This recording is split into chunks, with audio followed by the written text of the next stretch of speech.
You are now listening to a member of the Disney Podcast family. Head over to Disney Podcast Family on Instagram to see all the latest posts for this show and links to other great Disney podcasts.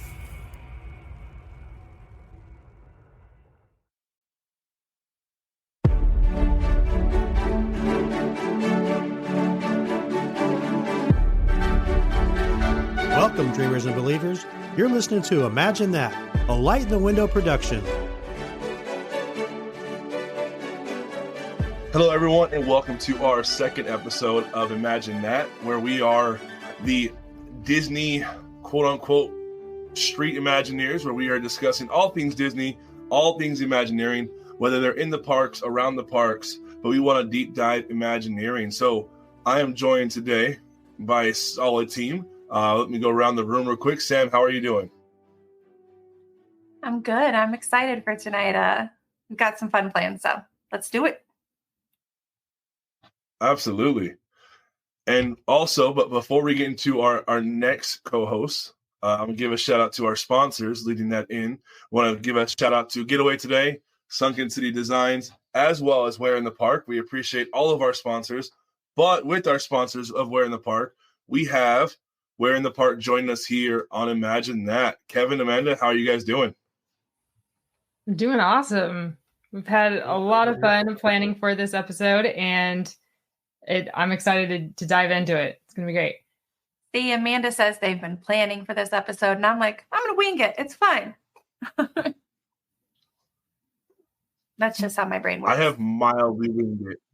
On some lands, I'm mildly winging it. Some lands I'm super excited for, and there are some lands that I'm like, get that away from me. So we'll see how it works when I get. Kevin, how are you doing? I'm doing great over here. Yeah, we definitely have gone through all the different options here, and we'll see what everyone thinks of our crazy ideas. So yeah. But at the same time, I love that. Yes. I was referring to also about researching for our Imagineer that we're going to be deep diving into, because there was a lot of things that I didn't know about him.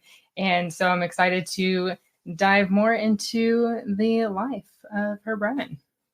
Yeah. Absolutely. So, Lou, you're talking about lands over here. However, our listeners have no idea what you're talking about. Do you want to explain what we're going to be doing tonight? Yeah, so just like Herb Ryman, and we'll learn more about it here in a second, but Herb Ryman got thrown the idea of Disneyland and was really stoked about it. If you've heard the Imagineering story, really stoked about it and asked to see it too. Well, Walt said, no, you're going to create it. And so Herb Ryman took the weekend to draw the first schematics of Disneyland. Well, Disneyland has announced that, mildly announced, it's a gray zone, but they are definitely in the trenches of Imagineering for Disneyland Forward.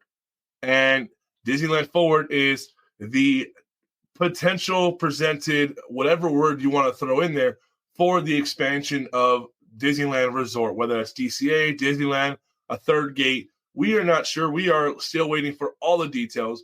But in the last press release of info to come out, they have shared some lands that are just kind of blue sky seller ideas. They're not confirmed. They're not happening. So we're going to take the ones they have taken and have some fun with those. So those lands are including Zootopia, Wakanda, Frozen, Coco, Tangled, Peter Pan, Toy Story, and Tron. So these are all blue sky seller ideas that were thrown out during the last, I keep calling it a press release, even though it's not a press release because they're not sinking their teeth in just yet, but the community meeting, those are the lands thrown out. So just like Herb Ryman, we are going to find out what land we are going to get, and we have to create that here on the spot while we are learning about Herb Ryman and talk about Herb Ryman.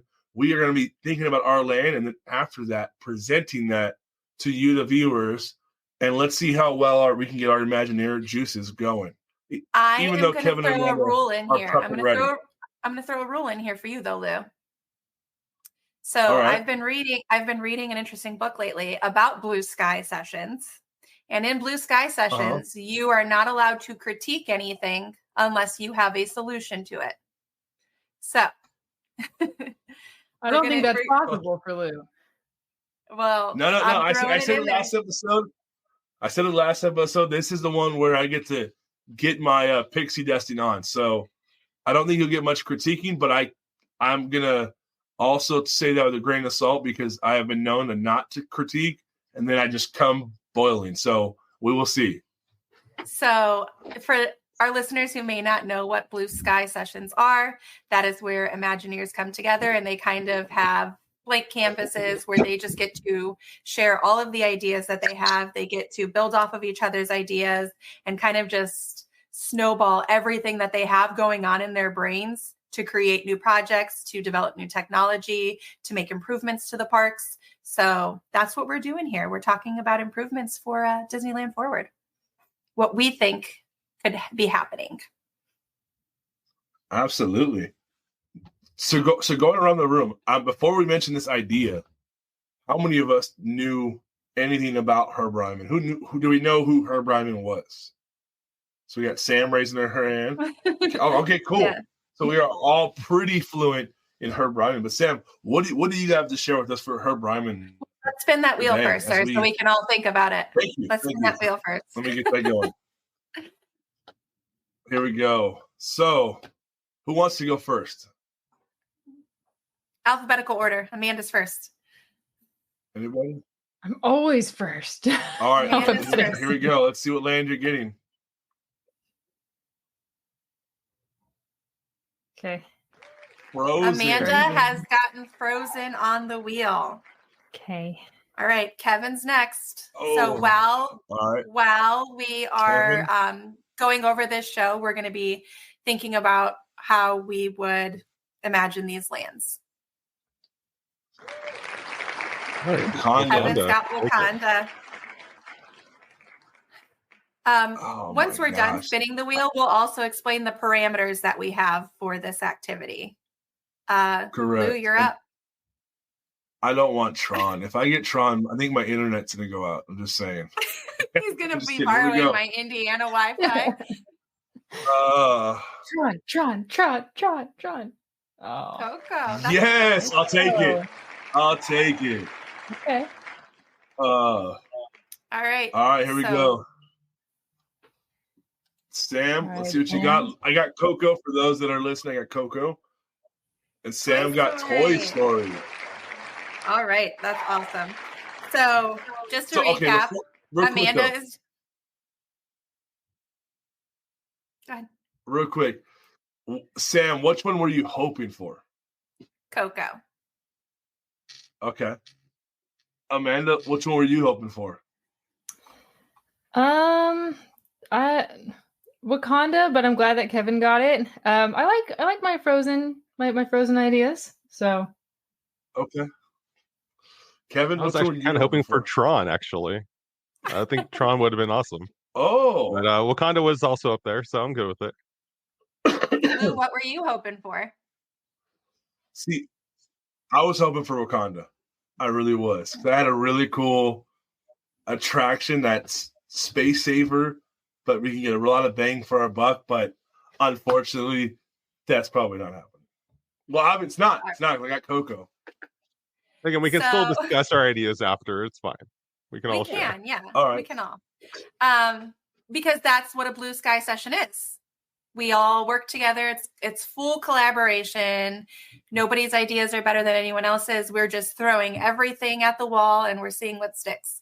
And that's how Imagineers work together. And that's why their creativity creates amazing things for us, because it's not a one person does it all type of thing. It really is a collaborative effort. So just to recap, Amanda is going to be doing Frozen. Kevin is going to be doing Wakanda. Lou is going to be doing Coco, and I am going to be doing Toy Story, which is, we already have a Toy Story land, so this is going to be interesting because we have one in Walt Disney World. So trying to make it a little different than that is going to be a struggle for me, but I will figure it out. So the rules that we've set, or the parameters, are for your Disneyland Forward land, you have to give the land a name, you have to discuss 2 attractions, and you have to have a merchandise or dining experience that is special to that land. something that is themed to that land. So you're not going to have something generic. Everybody good on those parameters? Okay. Got him. All right. So Lou, are you ready to talk about Herb Ryman? You guys ready? I'm as ready as I am for Herb Ryman, but then I hope I don't let Herb Ryman down by throwing all these ideas off in the matter of a show episode. So hopefully we can compete. Well, we're not trying to compete because this is the Blue Sky session. So we're collaborating, not competing. All right. Collaboration. All right. So I'm just going to do a brief run through of Herb Ryman's career, and then anybody else can throw in anything else that they want. We can discuss his career, anything extra. I'm sure that Amanda and Kevin and Lou, you guys all have different things that I'm not going to bring to the table when it comes to Herb Ryman. And that's what we're doing. That's what we're here for. So his career started in 1932 when he joined MGM Studios, and he was their only illustrator at the time. He was their only illustrator and the only artist that MGM Studios had. He helped with a few things for MGM and 20th Century Fox, like David Copperfield's A Tale of Two Cities, Mutiny on the Bounty, and Anna Karenina, which, in case y'all didn't know, is my favorite book of all time. So love that he worked on the film for that, the screen styling. And then he started working on the Good Earth project, which made him want to travel to China, where he was doing a lot of sketching. And then his last thing with MGM Studios was Emerald City segment for Wizard of Oz, which is notorious. Most people don't realize Herb Ryman did that, so it's exciting to be able to talk about. After that, he came back to California in 1938, and he had an exhibit going at Chouinard Art Institute, where Walt found the exhibit and said, "Hey, you need to come work for me at the studios." Walt loved everything that he had seen. So he became the art director. Herb became the art director for Fantasia and Dumbo. And then he went with Walt in 1941 on the Goodwill Tour of South America and helped create things like Saludos Amigos and Three Caballeros. But then after that, he left the Disney company and he went back to 20th Century Fox and was working on a few pieces there. And then he took a leave of absence in 1949 and in 1951 to travel with Ringling Brothers and Barnum and Bailey Circus. So he just had like this super versatile career, which I absolutely love. Like he started documenting and creating paintings of the circus performers. And then I guess the next big thing that I would want to say is in September 26, 1953, he got that call from Walt that said, "Hey, you're my friend. I need your help. I know you don't work for my company anymore, but I need you to come do the initial sketches for the Disneyland project that I'm creating." So he and others spent a weekend with Walt. Amanda, I know you're going to touch on that. He and others spent a weekend with Walt designing the original plan for Disneyland. They did it in a weekend, and then Roy was able to take it to the investors on Monday. So that's what we got out of that. He's done a lot more after that, but I'm going to stop talking and I'm going to let other people talk too. So what else y'all got about Herb Ryman? Yes, those other people in the room were Bill Cottrell, Dick Irvine, and Marvin Davis. Mm-hmm. Yep. So. Anybody else have anything else they want to add about Herb Ryman's career, or anything you guys want to touch on? I mean, he went on to design more than sorry, Lou. No, go ahead. More than just the map of Disneyland. Obviously, he went on to do concept art for many other projects like Space Mountain, New Orleans Square, and they even brought him out of retirement to help work on Epcot. Yep. So. In 1971, he retired in 1971. They brought him back in 76. Let me check. Something like that. In 1976 as a consultant for Epcot. And at Epcot, he did the concept renderings for the American Adventure, China Pavilion, which is great because he had obviously been traveling China, so he had some experience, and the Meet the World attraction at Tomorrowland and Tokyo Disneyland. So he even did some international park renderings as well. His last project, though, was doing concept drawings for Main Street in what was planned to be Euro Disneyland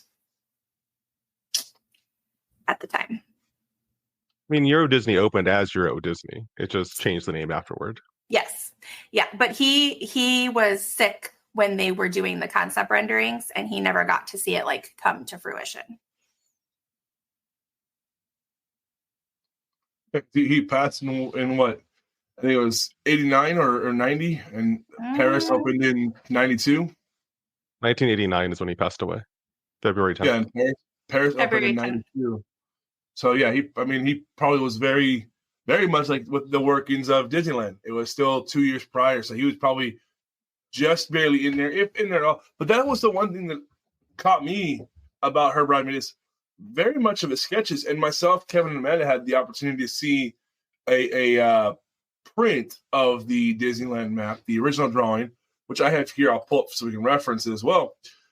And the one thing that really stuck out to me is I know he was hanging out with Walt, but if you look at this is, for the most part, I would say about 60% what Disneyland is today. Mm-hmm. It probably more if you look at the part of just rearranging it. But the fact that a lot of Herb Ryman's art really didn't go from, hey, this is what we're doing, to this is what we got. Like, there wasn't too many alterations. Like, there was a lot of trust in his work.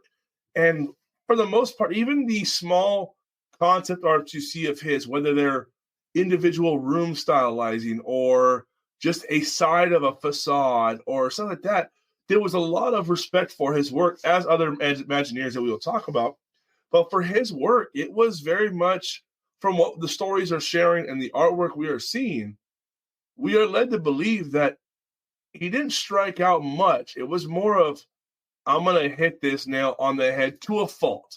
Obviously, when we look at his original schematic of Disneyland and what we got today, there was some pepper, some salt removed, some seasoning salt added. There was some mild flavors changed, but for the most part, when you saw meatloaf, it looked like meatloaf. It wasn't like, hey, we're going to give you meatloaf, but it looks like a carrot cake. Like, what happened? So it's very interesting to see how he was able to render that, but also too, how, I don't want to use the word simplistic in his work because obviously I couldn't do it, but how simplistic that touch is to it.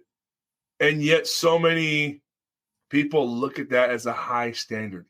And so for me, his artwork is what caught me. Is his concept art was, I guess, the first stepping stone, if stepping stone. It's how to lay stepping stones. And yet he hit a bullseye almost every time. From the way the stories, the interviews, and the articles are pouring out, he didn't miss very often. So you mentioned the trust. Walt literally brought somebody who was no longer part of the studios, who was working for others, and said, you're my person. I need you to do this.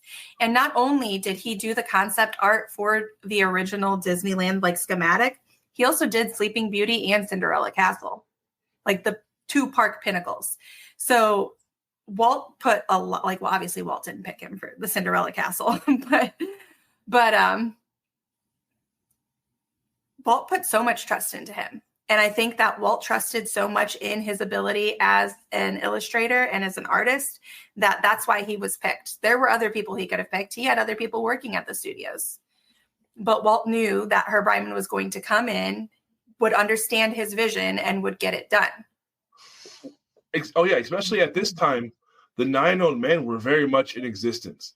The 9 Old Men have put out, at this point, this was 53, so therefore about 70% of what we consider the Disney classics, and they've given layout, they've given character design. And so for one of the 9 Old Men not to be one of the artists that drew up Disneyland is a statement of trust in Herb Ryman, but at the same time, it's a statement in character picking that Walt had. Hey, he knew that his artist that did the movies did the movies. But yet as we'll probably learn in future episodes, there are a few 9 old men. I'll leave that for those episodes. There are a few 9 old men that changed the train tracks. They went from animating and cartooning movies to animating and cartooning set designs. So for Herb Ryman to come on the gates against the 9 old men, that is a statement and a true testament to who he was, but then also the trust that Walt had. Absolutely. And like we were talking about in the last episode, Walt knew how to pick everyone and saw qualities in themselves that they didn't know that they had. And so to your point, not only was there a lot of trust, like he pulled them from retirement, like, hey, you are my guy. I don't want anyone else. I want you in this room. And unbeknownst to you, we're going to sit here for a weekend. We'll knock this out because Roy's going to the bankers. So let's go. Just to be clear, he wasn't retired at the time that he sketched the Disneyland map. I apologize. But yeah, no, it's true though that like to have a guy who's not on your payroll that you're willing to share this insider information with. Right. I mean, I can't imagine the Disney company or any company doing that today. Be like, hey, you're not working for me anymore, but I'm going to tell you every detail of a park I'm working on. I don't know if he had to sign an NDA or if there were NDAs back then, but nowadays it's unheard of. Yeah, but it goes back to trust, like you were saying. Exactly. Have you seen that movie 42? Has anyone seen the Jackie Robinson movie? It's been a long time. Okay, so there's a scene with Harrison Ford and the coach that he brings in. And he's like, how's retirement? And he's like, retirement's good. He's like, well, good. We can retire when we're dead. I need you. I need you to coach this baseball club. And I'm like, that's the scene I keep picturing. Even though Kevin just shared he wasn't retired, but that's the only thing I could picture with Walt telling him, hey, I have this great idea, and I need you to do it. You're the one. I can't have anybody else. I need you to do this. And I wish I was in that room when that conversation was happening, because at that time, it was probably, I think they shared in the Imagineering story, is Herb Ryman says, you know what, that's a really wild idea. Like, I want to see it too. Let me know when it's ready. They say, no, you're drawing it. So like to ask somebody to draw something that, for the most part, on that scale, had never been seen before. And so it was very much it's a trust thing, but at the same time, Herb had to put some trust in Walt. Like, all right, let's shoot for the fences, because he could have drew him a map that was very not detailed, and pulling the map back up, like, this is very detailed. Like, from the arches, the 2 arches that we still have today, obviously they're mildly different in the concept art, but like, there is so much. I mean, we were talking about this over the weekend. There's certain like emergency exits, like under the bridge, if that's an emergency exit. There's so many little details in this concept art that it's not just, here's what we want to do. It's like, no, this is what we need to do. Like, there is everything. There is buildings. There is names on the buildings. There is rides. There is attractions. And if you look at the opening day map, from opening day and looking at this, there's not much different. Obviously today, there's quite a bit different, but I mean, that's a home run. If we're talking baseball and Jackie Robinson, that's a grand slam. I mean, he nailed that one. So he was designing something that had to convince bankers that this was actually possible, which is why you have all these little like details where, as a guest, it doesn't matter, but for someone who needs to be able to understand that this isn't just a fantasy, it isn't just a movie, that this can be real life, it had to have those details. And Herb Ryman, like you said, knocked it out of the park for sure. And these are the details we need to see it being, and not critiquing, supporting. Oh, you can critique now, because we're not having our blue sky session yet. We are doing our Imagineer feature. So get it out now. The amount of detail in this is what we need to see at things like D23. We don't need to just say, what's behind Big Thunder Mountain? This right here is saying, hey, what's about to be in Anaheim, California in a year or 2 years at this point? This is what's coming in 2 years. But also with that, though, so a lot of the times they give us those things, and then they give us those concept art, and then we don't get what's in the concept art, and then people complain. But even again, though, even Herb Ryman. Because I'm sitting here thinking about that right now as I'm sitting here thinking about my Toy Story that I have to I'm like, they already have a Toy Story land. Like, how am I going to reimagine this? And I've got it, but the Toy Story land the Toy Story land that they gave us the rendering of is not the Toy Story land that we got. Exactly. But guess what? The rendering that Herb Ryman drew, we got about 90% of that in some capacity. Locations might be off, but looking at that, we got about 90% of that in the park. Yes. But when we look at other renderings that they give us, in modern day, we probably get 50% of it. Yep. I don't disagree. I mean, Lou just flashed a picture of Tiana's Bayou Adventure. I mean, I'm just saying, hey, I mean, we're going to show you this boat's up here, but I won't go down that rabbit hole. Anyway, it's crazy that 75 years ago, Herb Ryman was able to give us a concept art out of ink and paper and almost stick to that to the T. But today, with all the tools, all the schooling, all the pounds of pixie dust, and we can't seem to give us a concept art and follow that. I mean, we are building moving floors, and you can't build a concept art that is going to be a rendering that you're going to follow and not have to make major changes to within the year. That is mind-blowing. So are you wishing that they... Oh, sorry, Amanda. I'll let you go ahead. Well, I was going to say, if you think back to what we talked about last time, what is Imagineering? There are many different people doing many different jobs, and one aspect of it is painting the concept art. Are they talking to those who are actually with the budget? I don't know. We're not in the room when it happens, right? But that's the thing. At a Blue Sky session, everybody is supposed to be there. But are they? And how many meetings are happening, right? So that's what I'm saying, though. To your point of things have changed. We know that things have changed, but Imagineering has evolved over time. And I think the idea of concept art is to get the average guest's imagination going of what's possible.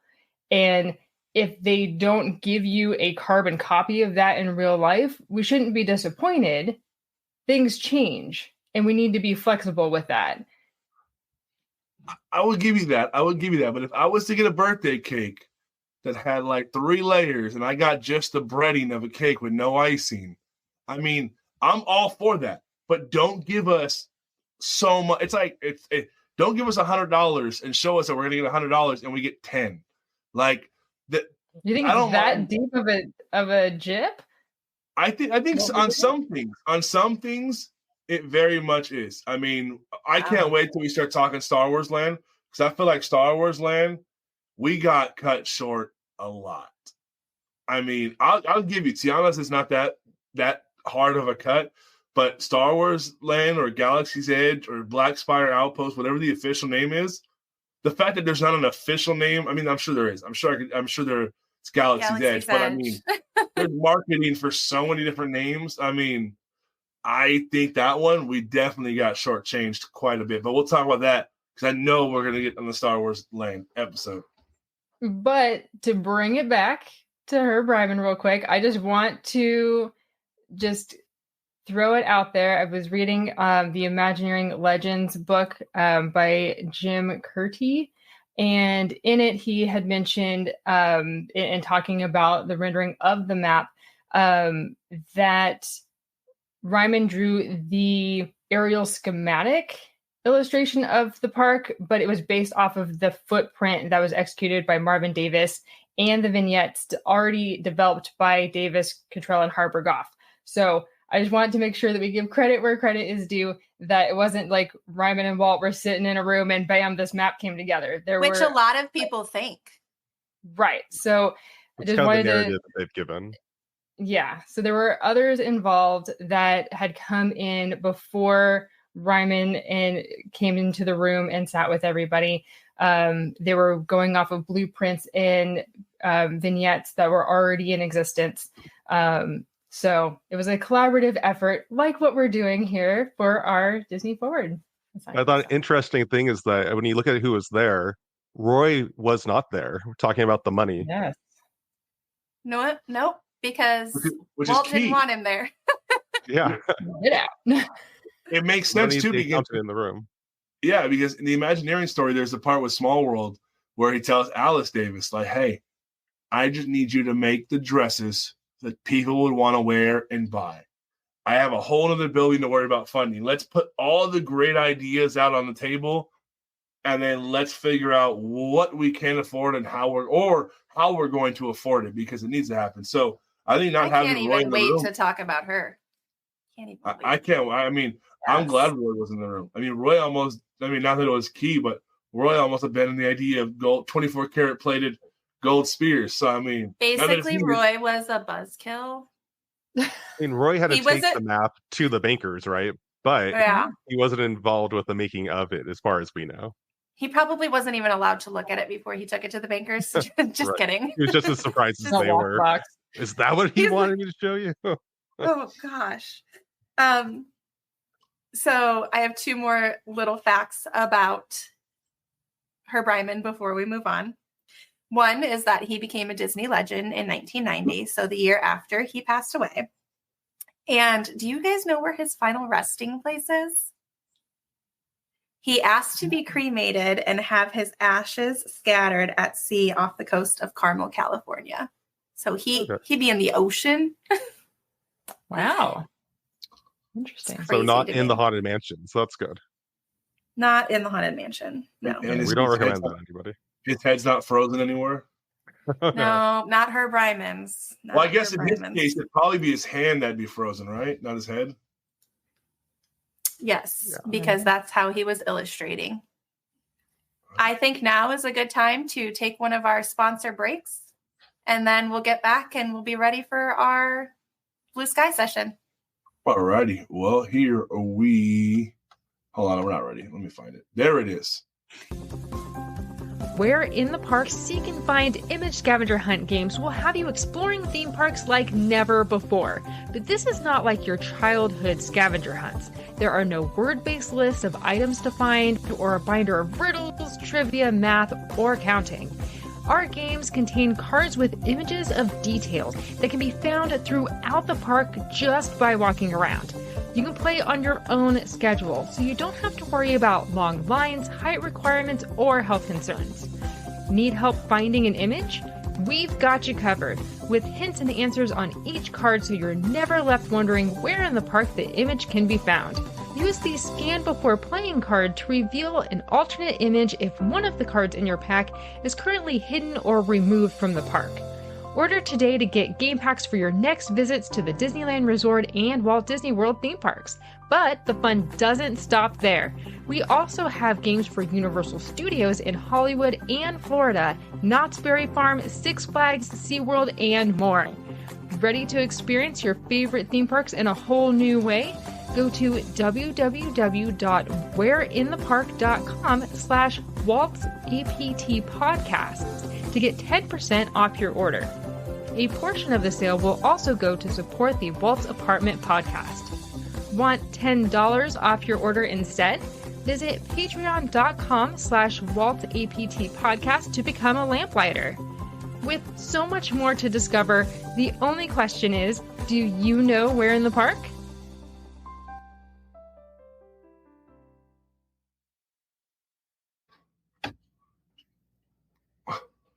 We enjoy it. Where in the Park, and we enjoy it having Where in the Park here on Imagine That with us every other Monday. Yes. I got to see, speaking of Imagineering and Blue Sky, so real quick, I got to see Kevin and Amanda in the wild. In the wild.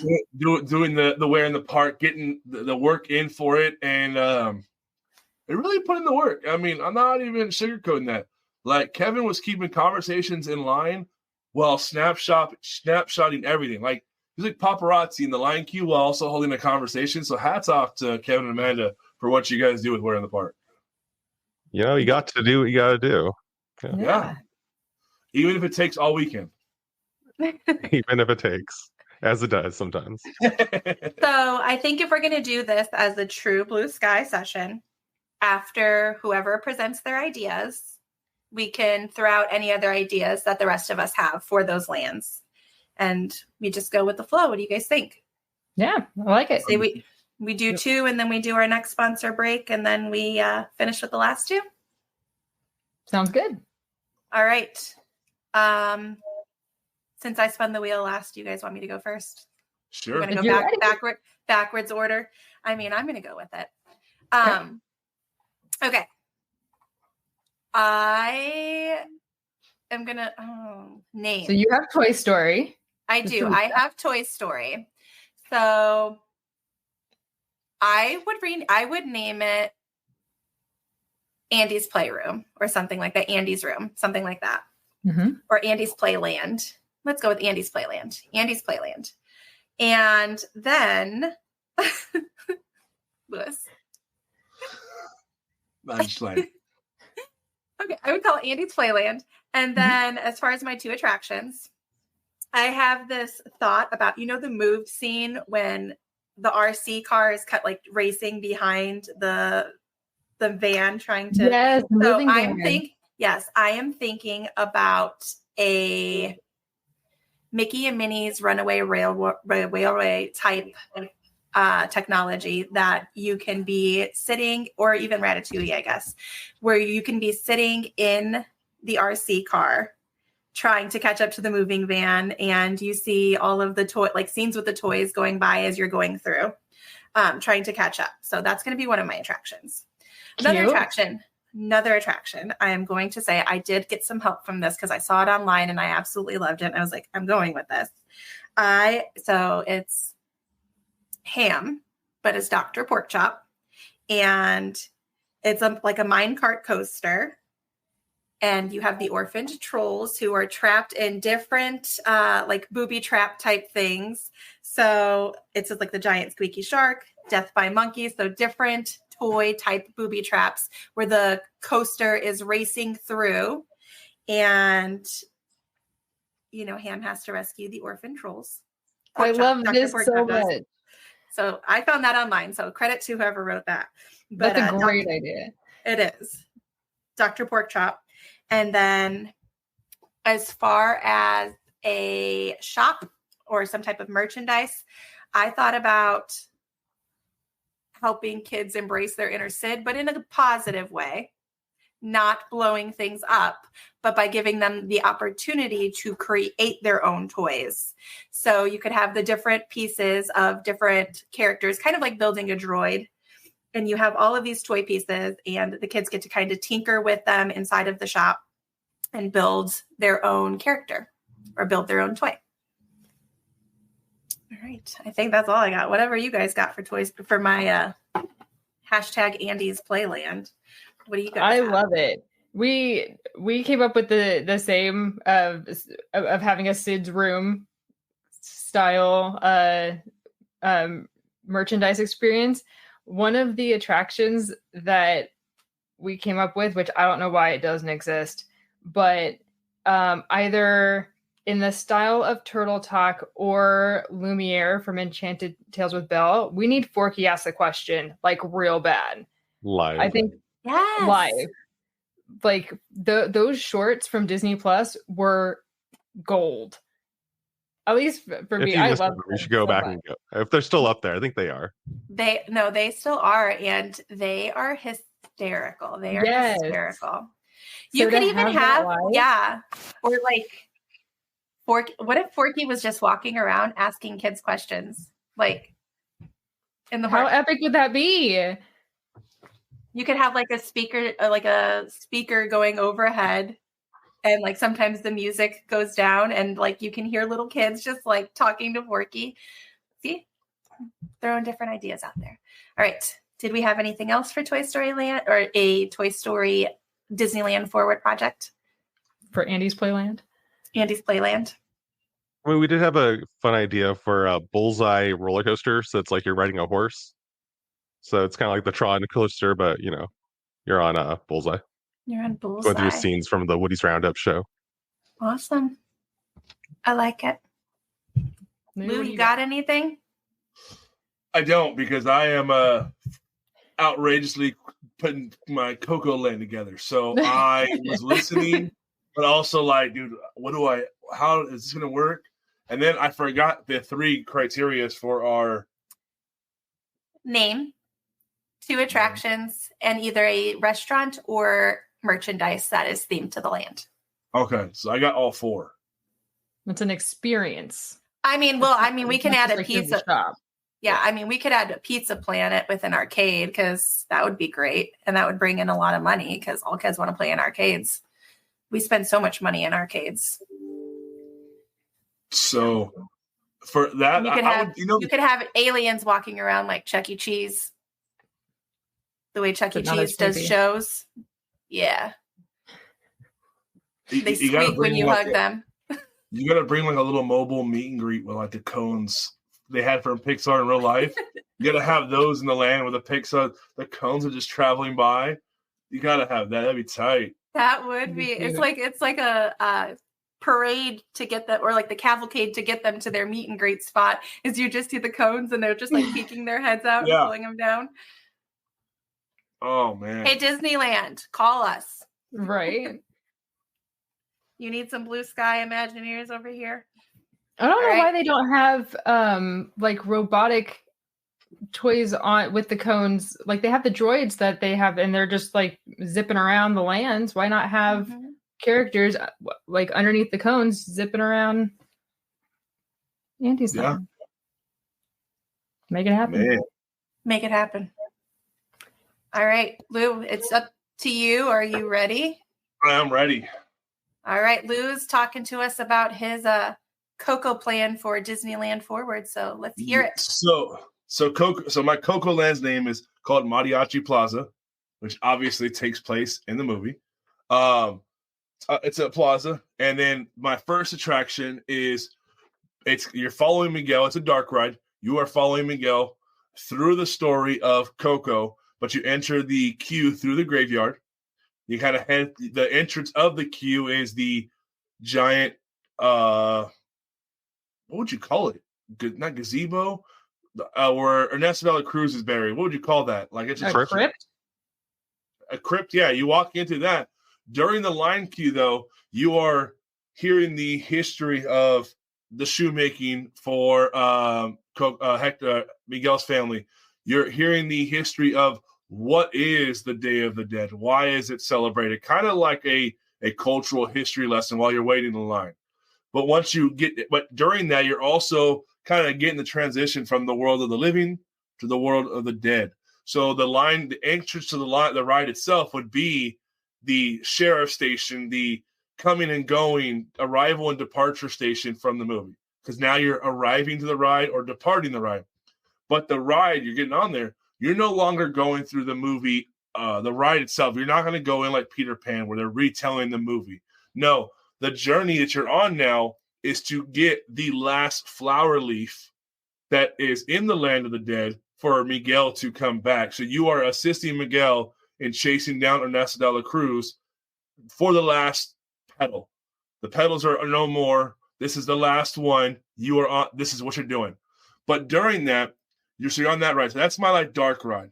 My adult ride, the e-ticket attraction, is taking the technology from Pandora, and you are riding on the back of the Alebrije. So you are flying through the land of the dead, stuff like that. But instead of trying to find the gold leaf, you are now chasing down Ernesto de la Cruz, who has Hector, and trying to find out where Hector is hidden. Because the fact that you don't want to have both rides having the same storyline. So now you're trying to figure out, where is Hector? How do we get Hector's photo? Food-wise, obviously in the movie we see, hey, when grandma says, are you hungry? You keep on eating. Well, if you're going to keep on eating, what food represents keep on eating? So the experience is a character-themed dinner show, but it's a buffet style. You continue to eat, but you have the characters from Coco coming and going, sitting down with you, chatting, really giving you that family buffet vibe. Now, The merchandise, I have two of them. Two of them, you could either build your own custom shoes. So however that looks. Now, it wouldn't be leather because obviously leather's costly, but you have pre-made pieces of faux leather or even canvas, and you're building your own shoes, or you can build your own piñata.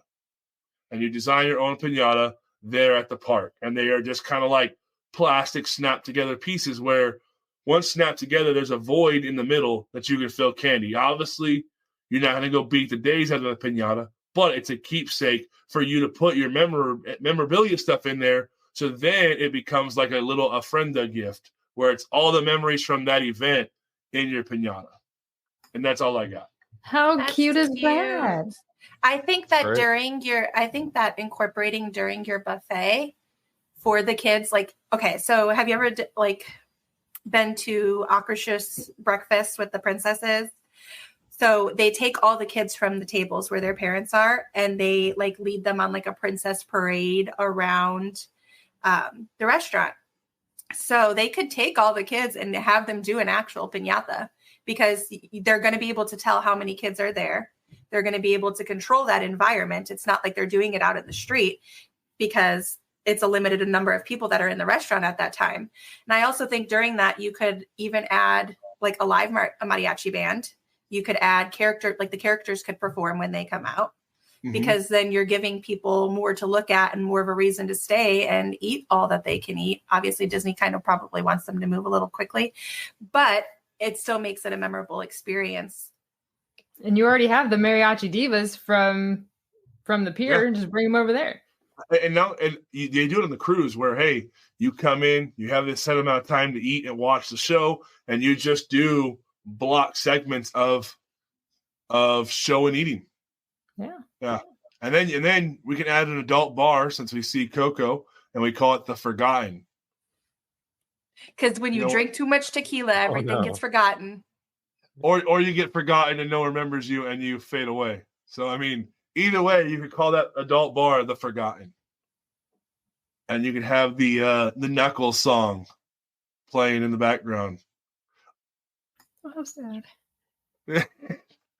I love the idea of making a keepsake type of thing that can be added to ofrendas. I thought that was super special. I like that. At first, my mind went, we're making our own popcorn buckets, but then you like twisted it, because like, creating something that you're then going to put something in. I thought popcorn bucket for some reason, but then when you finished your thought, I was like, that is so cute, and I can totally see that at the park.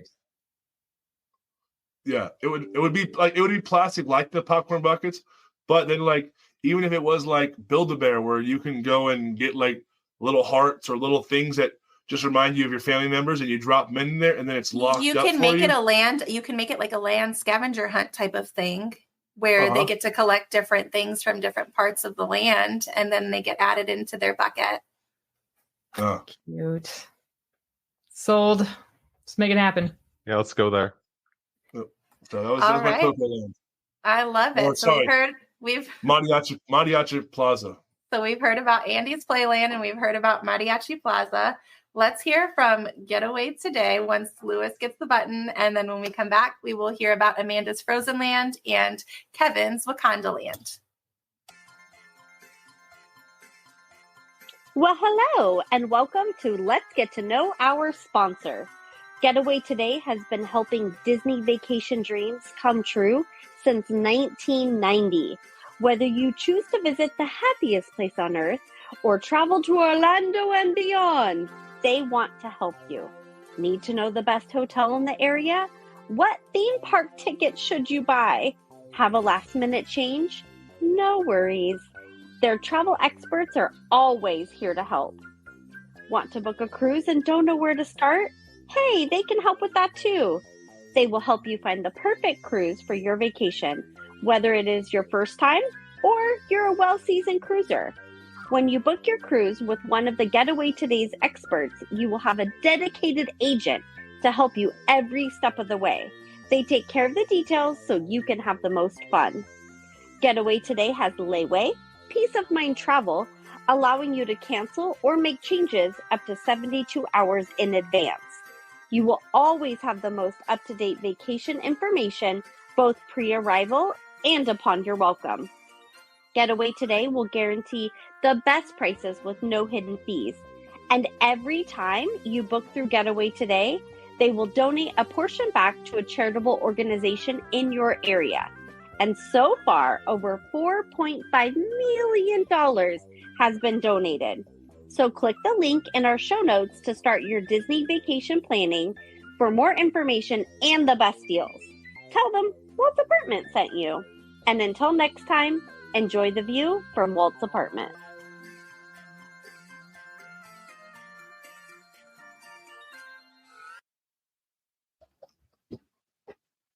Awesome. We enjoyed Getaway Today. For most of us this weekend, Getaway Today helped people book hotels and travel plans. So we appreciate Getaway Today.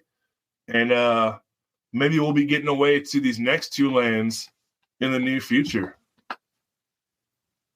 So next would be Kevin. Yeah. So I got Wakanda.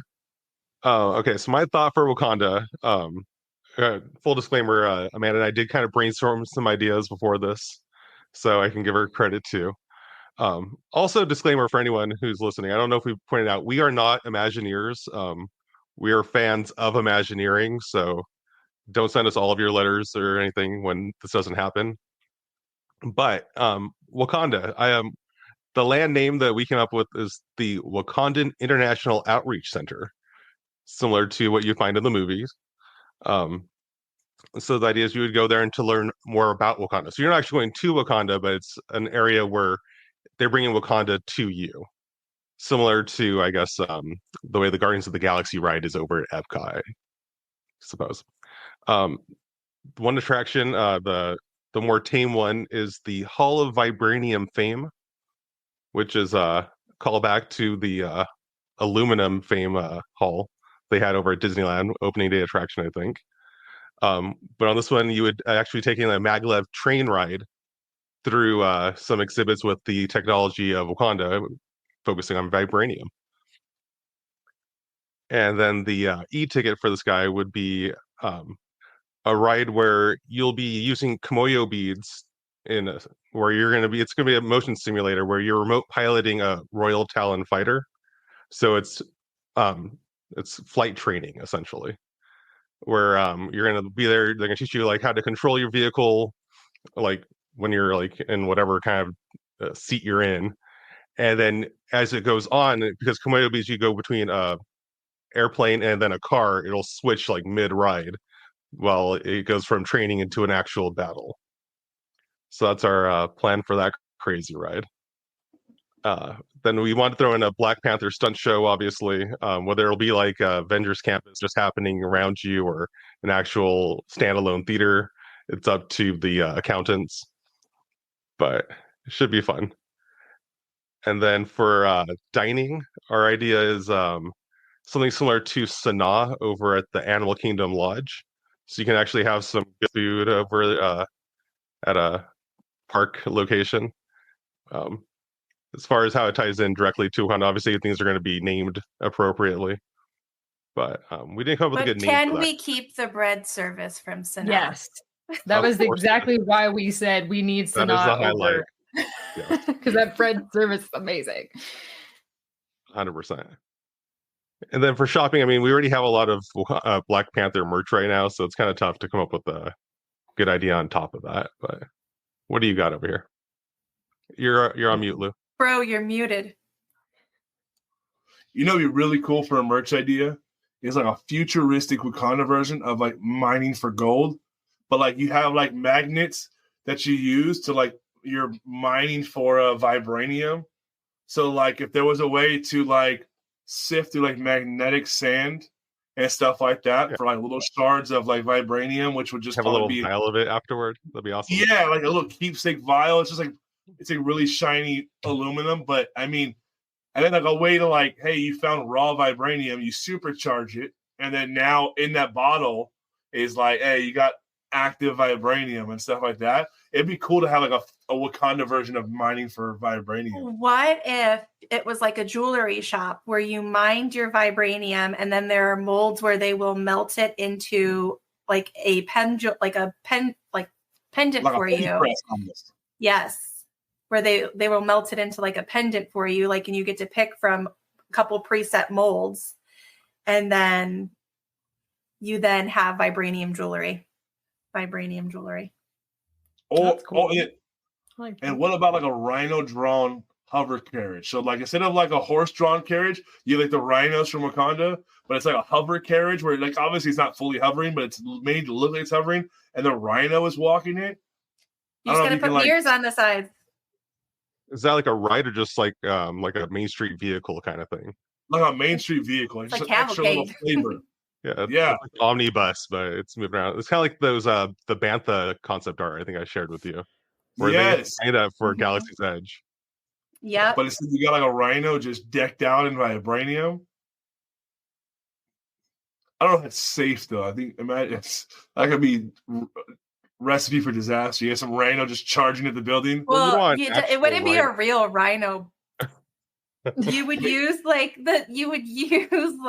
how they do the like Chinese dragon type of thing. Oh no, I was really pitching a real rhino. Well, no, obviously they have technology to make a robot that can do it as well. You can have someone inside of it driving it. I just pictured a cast member trying to escape like Ace Ventura.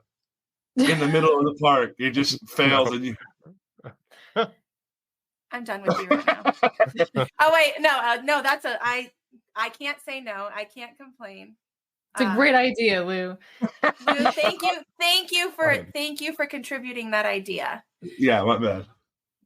I think that all sounds great. Are you guys ready to hear Amanda's Frozen idea for Disneyland Forward? Definitely. Let's go, Amanda. All right. So where did Lou go? It's just appearing. Okay.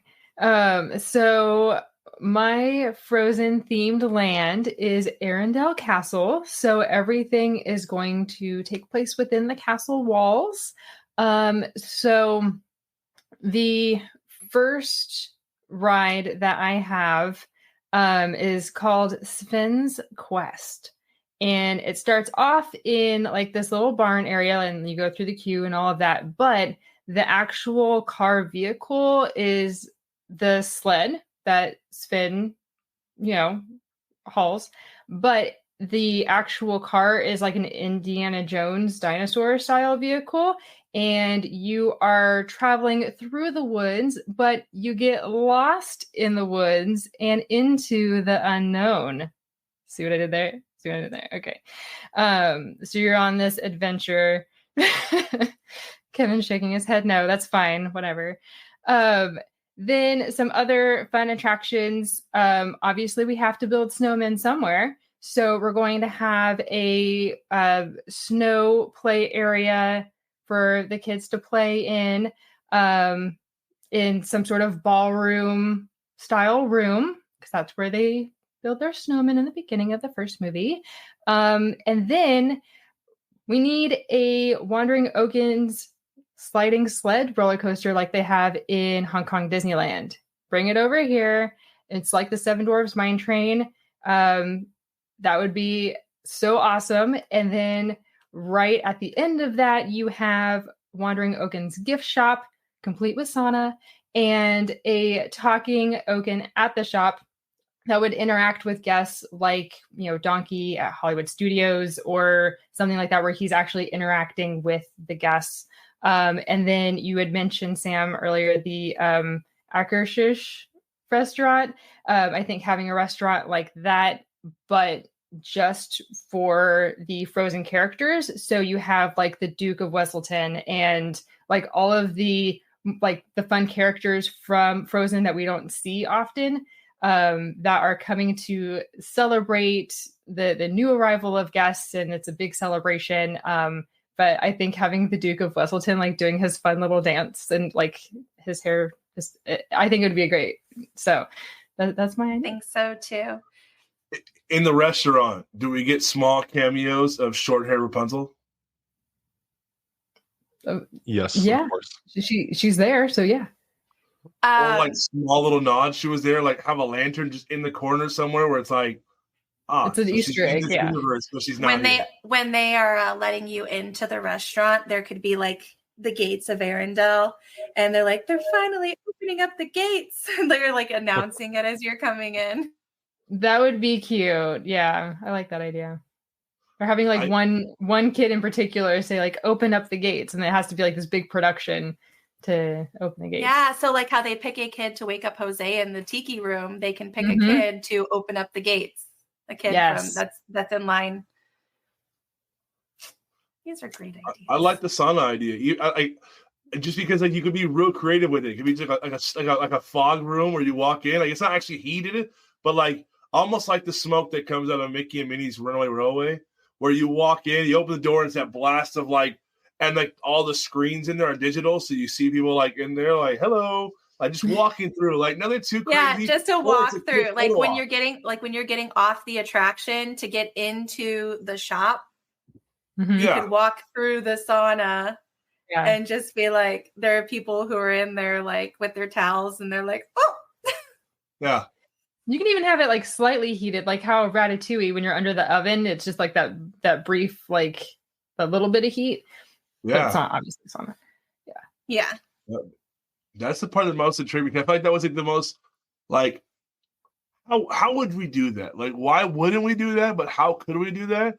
And that'd be very interesting to see how they pulled off a sauna themed room that plays to the sauna vibe without being an actual sauna. Because in some parts, depending on this is California or Florida, at some parts that sauna may be miserable. But if we could, I mean, the screen idea would be cool. A little photo op in there. Yeah.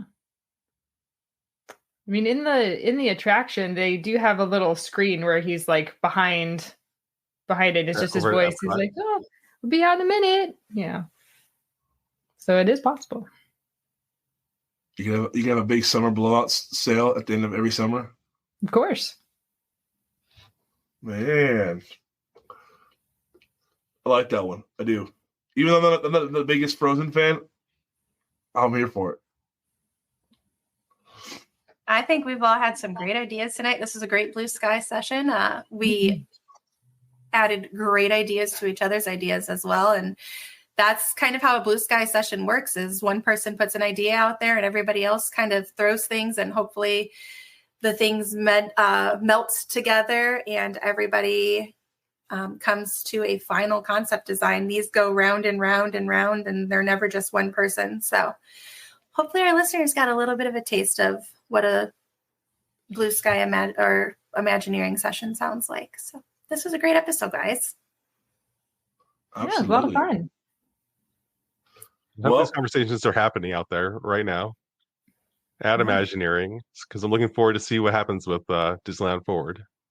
Yeah, I am as well. I'm excited to see what's happening, but I'm excited to see what hasn't been seen or heard about movie-wise that is on the table right now.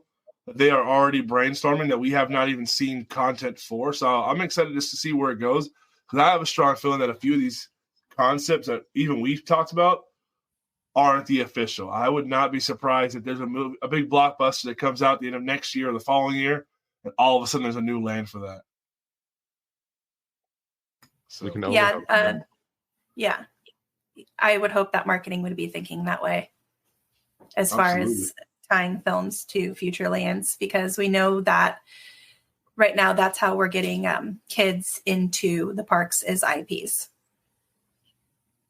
Yep. I mean, other than the fact that their parents take them and tell them, hey, this is Disney, you're going to go. But kids don't have the nostalgia of the original attractions that we do unless they have parents that teach them the value of those attractions and teach them, like, you know, the park history and share what those experiences mean to them. So IPs are definitely something that Disney is looking into for future lanes. So absolutely. I think that's all we got.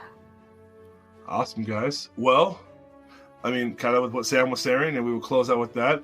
Like Walt said, as long as there's a little bit of imagination left in the world, Disneyland, the parks, well, I mean, I'm kind of changing a little bit because parks, not just park, will never be complete. So we appreciate you guys hanging out with us, and always continue to think, be creative, and don't be afraid to share your ideas. Thank you guys. You guys have a good night. Bye.